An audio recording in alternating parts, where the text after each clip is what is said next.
জি দর্শক, আমরা এখন আছি বাইতুল মোকাররমের উত্তর গেটের যে মাঠে প্রবেশ করার যে গেট, সেই গেটের সামনে আমরা আসলে এখন আছি।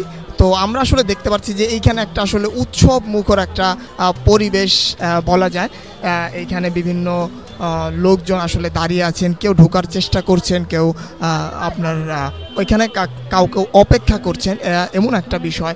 আর এইখানের যে আইন শৃঙ্খলা সেটা খুবই আপনার খুব সচেতন অবস্থায় আসলে দাঁড়িয়ে আছেন।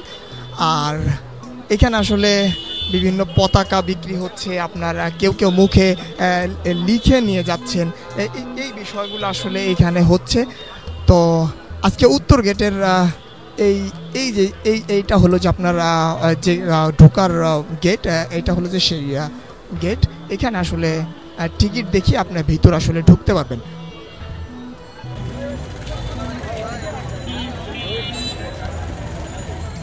আমরা আসলে অনেক উচ্ছ্বসিত।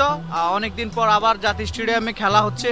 যদিও আমরা লাস্ট ম্যাচ সিঙ্গাপুরের সাথে হেরে গেছি, বাট আমরা আজকে জিতার ব্যাপারে কনফিডেন্ট যে আমরা আজকের ম্যাচটা জিতবো এবং আজকে হামজার সাথে সমিত সোমের অভিষেক হবে। তো আমরা খুবই আশাবাদী যে আমরা আজকের ম্যাচ জিতবো। উচ্ছ্বসিত, একই সাথে উচ্ছ্বসিত এবং আশাবাদী আমরা আজকের ম্যাচ জিতবো।